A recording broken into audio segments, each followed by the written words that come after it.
Del 2024, en una de las empresas de ingeniería más importantes de Europa, se llama Arup, la que construye estadios, hoteles, una empresa de referencia en Europa, en Hong Kong, en la sede de Hong Kong. De repente entra una videollamada y aparece su jefe y le dice que urge que haga una transferencia de $20 millones.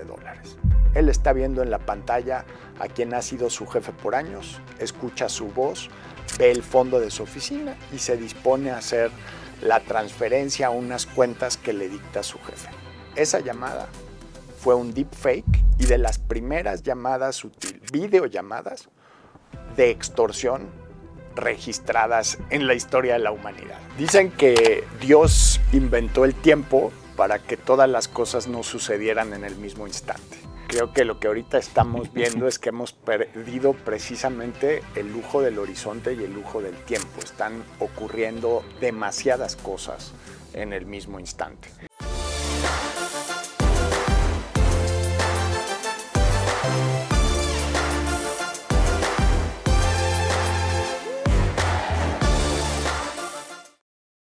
Hola amigos, bienvenidos a su podcast 18 minutos.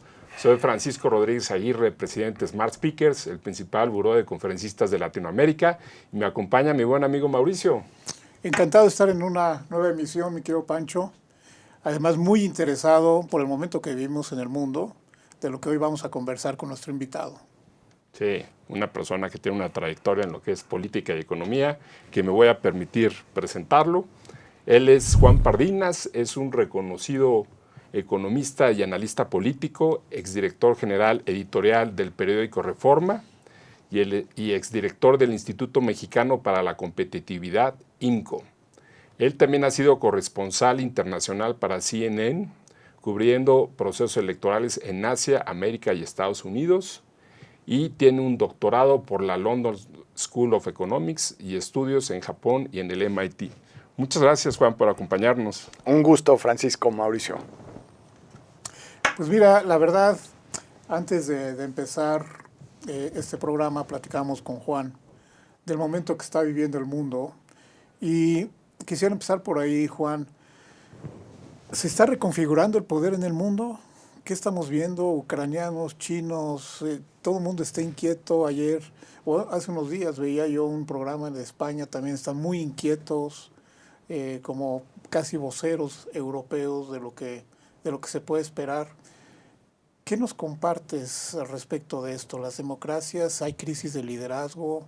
¿Cuál es tu reflexión acerca del momento que está viviendo el mundo? Dicen que Dios inventó el tiempo para que todas las cosas no sucedieran en el mismo instante. Creo que lo que ahorita estamos viendo es que hemos perdido precisamente el lujo del horizonte y el lujo del tiempo. Están ocurriendo demasiadas cosas en el mismo instante. Lenin decía que hay décadas en las que no ocurre nada y semanas en las que ocurren décadas.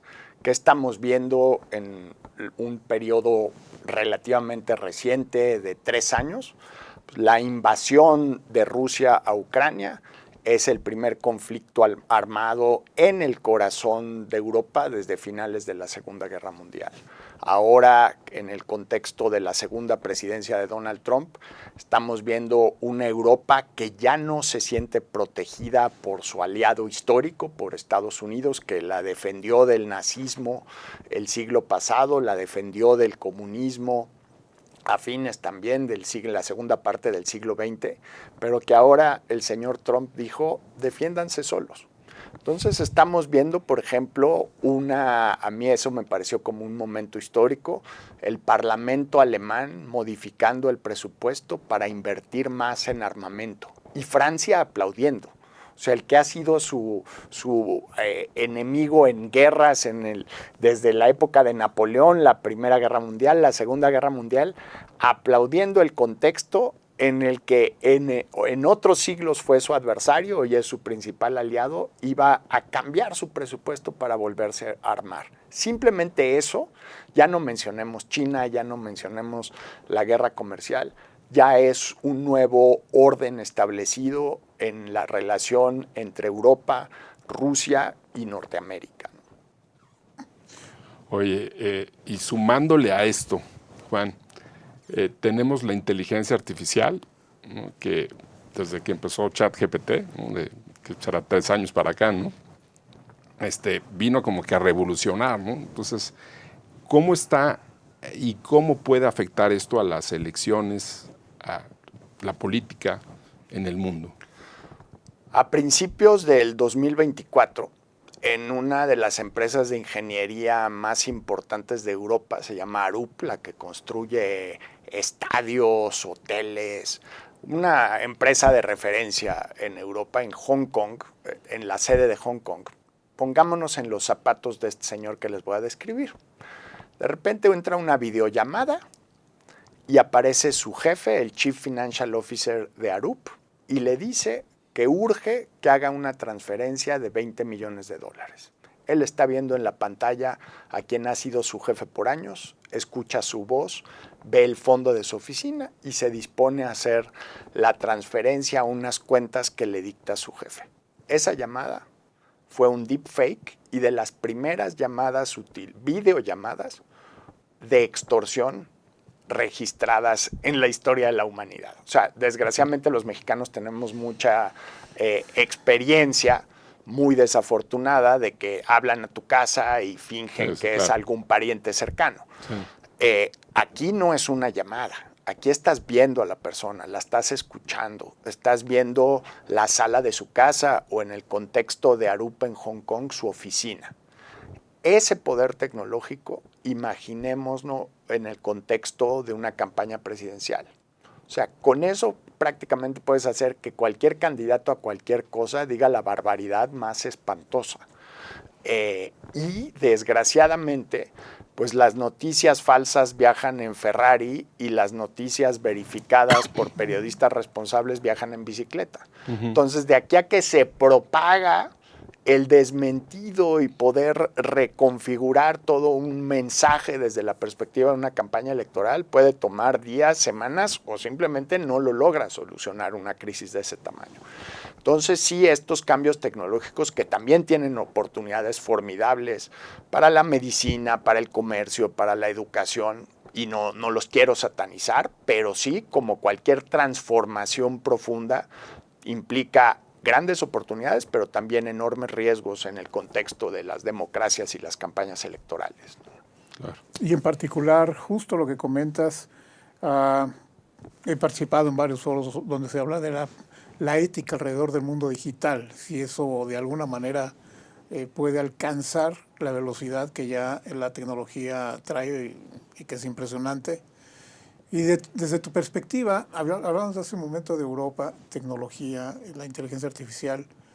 ¿Cómo ves América Latina en particular y particularmente México con la polarización que existe, con las instituciones o desapareciendo o muy cuestionadas, en fin? ¿Cuál es tu evaluación de esto? Pues estamos en un contexto justamente ante tantos cambios vertiginosos, en un contexto sumamente complejo y difícil. El modelo de crecimiento económico al que le apostamos como país y le apostamos, me parece, de manera muy exitosa, fue pues el comercio internacional con nuestro principal socio. Ahí sí difiero profundamente de Porfirio Díaz, de pobre México, tan lejos de Dios y tan cerca de Estados Unidos. Todos los países del mundo darían la mitad de su PIB por tener 1 kilómetro de frontera con Estados Unidos. Nosotros construimos ese modelo que desgraciadamente no llegó a las oportunidades y las ventajas del Tratado de Libre Comercio no se manifestaron mucho, por ejemplo, en el sureste del país. El sureste le falta mucho acceso a gas, eso implica no poder desarrollar industria, pero vemos que lugares como el Bajío, por ejemplo, se transformaron radicalmente. La frontera, los estados fronterizos ya tenían una interacción muy intensa con Estados Unidos, entonces tal vez la transformación no fue tan dramática. Pero estados como Guanajuato, Aguascalientes, Querétaro, a esos yo creo que el Tratado de Libre Comercio sí les cambió el destino de una manera radical. Y ahora lo que estamos viviendo pues es precisamente nuestro socio en un cuestionamiento profundo de ese modelo económico, o por lo menos un cuestionamiento en la narrativa política. Vamos a ver, con Donald Trump yo prefiero verlo con el volumen de la televisión abajo, porque dice una cosa, hace otra, sale con una propuesta de tarifas y la cambia a los 3 días, como que pareciera ingobernable y también sin tener ninguna consideración de efectos de primer y segundo orden sobre las decisiones que está tomando. Vamos a ver qué sucede con el tratado. Hay una enorme ventaja del actual tratado. Lo negoció Donald Trump. Entonces, él decir que algo que él hizo tiene algún defecto, creo que todavía no ha sucedido. Todo lo que hace el señor Trump es perfecto y es lo mejor del mundo, es grandioso. Entonces, que él reconozca que algo que él creó debiera tirarse a la basura, todavía no ha sucedido y ojalá no suceda. Hay que cuidar muy bien el lenguaje, hay que hablar de una revisión y una ratificación del tratado, no de una renegociación. De repente se usan como si fueran sinónimos y no lo son. Ojalá y sea una revisión exitosa y ojalá y sea una revisión rápida, que empiece antes de los plazos establecidos. Porque lo que estamos viendo es que la inversión privada en México pues se está frenando, igual que en Estados Unidos también. Ante tanta incertidumbre, pues la gente prefiere tener liquidez, las empresas prefieren tener cuentas sólidas que hacerle apuestas a proyectos de inversión. Entonces, poder acelerar el proceso de revisión del tratado sí nos daría muchísima certidumbre que esperar hasta el verano del año que entra. Además, hay un tema estético, escenográfico y deportivo muy importante. Tenemos en el 2026 el Mundial de Fútbol, el primer mundial en la historia organizado por 3 países. Y yo creo que hay la posibilidad, no digo que sea un hecho, pero decirle a Donald Trump, imagínate que si avanzamos en la revisión del tratado, podemos llegar al verano de 2026 y un día antes de la inauguración firmamos el tratado en el estadio o antes de que empiece. O sea, mientras le aplaudan y se lleve las palmas, creo que va a estar muy contento. Ojalá esa circunstancia sirva para acelerar los procesos de revisión, los plazos establecidos, con un simple propósito, darle mayor certidumbre, mayor claridad de horizonte a las inversiones privadas en la región. No estoy hablando nada más de México. Entonces, yo veo, dentro de tanta confusión y caos, sí veo una posibilidad de que las cosas salgan bien y salgan muy bien en ese sentido, de que se lograra una revisión del tratado. Y si volteamos a ver la historia reciente, el gran impulsor del nearshoring, si el nearshoring fuera un bebé, su papá sería Donald Trump y su mamá la pandemia. Porque se aceleraron las exportaciones mexicanas, cayó la preponderancia que tenía China en el comercio con Estados Unidos gracias a las tarifas que puso Trump en su primer periodo presidencial y a la pandemia. Entonces, eso le dio un dinamismo muy importante a la economía mexicana.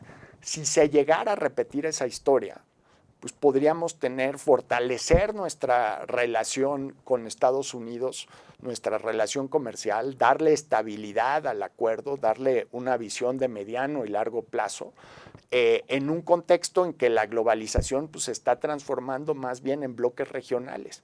Y qué mejor que en ese nuevo contexto pues, fortalecer nuestra alianza con Estados Unidos. Entonces, a pesar de la confusión, el ruido y las señales muy pesimistas, yo sí veo una posibilidad, se tienen que alinear los astros y tienen que suceder muchas cosas, pero de que a la economía mexicana le vaya bien si se logra una revisión exitosa del tratado. Me gustaría escuchar, si me permites, Pancho, tu opinión respecto a lo que he leído de algunos analistas en cuanto a lo que han sido estos primeros 100 días del señor Trump. Algunos dicen que incluso es una estrategia, que es un genio, que así lo ha provocado. Claro que el costo que se está pagando a nivel nacional en Estados Unidos y global es altísimo. Pero otros también de que son ocurrencias, como ya alguna vez lo vivimos, etc. ¿Cuál sería tu lectura de esto? ¿Estás en un lado, en otro? ¿Crees que haya estrategia ¿O es simplemente esa ocurrencia de hoy se me ocurre esto, mañana otra cosa? Yo la verdad no veo una estrategia. Yo lo que veo es un caos. Yo lo que veo se parece más a un programa de los polivoces para los que nacimos en el siglo pasado o una película de la risa en vacaciones que un gobierno serio. O sea, hay una muy buena historia del Wall Street Journal de cómo el secretario de Finanzas de Estados Unidos, el secretario de Hacienda Scott Bessent, se espera y organiza un poco que se lleven a Pete Navarro, que es el asesor comercial de Donald Trump, el principal impulsor de las tarifas y el proteccionismo hoy en Estados Unidos, que se lo lleven a otro lugar en la Casa Blanca para que él pueda entrar con Trump y presentarle el documento en el que iba a dar una moratoria de 90 días a todas las tarifas que puso el 2 de abril. Entonces, la escena, lo de los polivoces, lo digo en broma y en serio. O sea, imaginemos que tienes al secretario de Hacienda de la economía más poderosa del mundo haciendo antesala con un papel que va a definir el futuro del comercio internacional, esperando que otro señor se vaya a otra esquina del edificio para poder entrar y que lo firme el presidente. O sea, eso no es serio. Eso no, y la economía se puso en riesgo, el tema de los bonos, ¿no? También eso hubiera sido el acabose, ¿no? Hubiera sido un desastre. O sea, no hay ninguna consideración de qué puede suceder. ¿Qué pasa cuando un país importa mucho? Pues recibe dólares. ¿Qué hace con esos dólares? Buena parte de esos dólares los reinvertía en Estados Unidos con bonos del Tesoro. O sea, lo que ganaba en manufactura y por exportación, lo reinvertía con instrumentos financieros. A la hora que inyectas capital en una economía, bajan las tasas de interés. Hay más abundancia de capital, bajan las tasas. Eso permitía que los norteamericanos pagaran menos en su tarjeta de crédito, pagaran menos en su hipoteca, que el gobierno que tiene déficit presupuestales no tuviera que pagar tasas tan altas. ¿Qué va a pasar si estos países que le vendían a Estados Unidos ya no compran esos bonos del Tesoro? Pues lo que va a pasar es que van a tener que subir las tasas de interés en Estados Unidos. Eso no lo quiere Trump y eso no lo quiere nadie, porque implicaría menor dinamismo en la economía. Entonces, no haber tenido esa consideración de economía no es básica, pero tampoco es demasiado sofisticado lo que estoy diciendo. Haberlo considerado en un proceso de toma de decisiones de qué va a pasar con esto de las tarifas, a mí sí lo veo lejano de una estrategia. O sea, y si es una estrategia, sí el señor es un mago, porque lo que se ve son decisiones muy improvisadas, pocas consideraciones serias de qué es lo que va a suceder con la pareja de recién casados que acaba de comprar su casa en San Antonio con una hipoteca de tasa fluctuante. ¿Qué va a pasar si le pones aranceles del 25% a Europa? Sí, esa pareja en San Antonio que no la tenías en el mapa y en el proceso de toma de decisiones, va a tener que pagar una hipoteca más cara. Yo he escuchado, Juan, que él habla mucho de los déficits, ¿no? Pero sobre todo del comercio tradicional. Pero en el tema de servicios, la economía de servicios, creo que tienen un superávit tremendo, ¿no? Con todos los derechos y propiedad intelectual. ¿Qué tanto sabes de la mayoría de las familias mexicanas de clase media ayudamos a balancear el déficit comercial de Estados Unidos cada vez que pagamos nuestra cuenta de Netflix. O sea, los servicios digitales, cada vez que compras un software de Microsoft o compras en Apple es más complicado porque te venden el hardware y el software al mismo tiempo, pero estás comprando un servicio. Esos no entran dentro de las mediciones de importaciones y exportaciones y el déficit comercial de manufactura. Las economías más modernas se están moviendo hacia el sector servicios. Claro, hay mejores sueldos ahí, ¿no? O sea, que en manufactura, ¿no? Hay mayor rentabilidad, así como las economías más pobres se dedican a la agricultura, las economías intermedias se dedican a la manufactura y las más sofisticadas se dedican a cosas como banca, tecnología, software, producción de la industria cultural, como es el caso de las películas. Entonces, sí hay temas muy elementales de economía que en mi impresión yo no veo una estrategia detrás de toda esta serie de decisiones arrebatadas e improvisadas. Ojalá y estuviera equivocado y de repente saliera un proceso muy positivo y beneficioso para todos los involucrados. El mundo necesita una economía de Estados Unidos sólida. Los clientes de Estados Unidos, los que le vendemos, los que le compramos a Estados Unidos, necesitamos que tenga una economía muy sólida. Pero no veo racionalidad en ese proceso de decisión.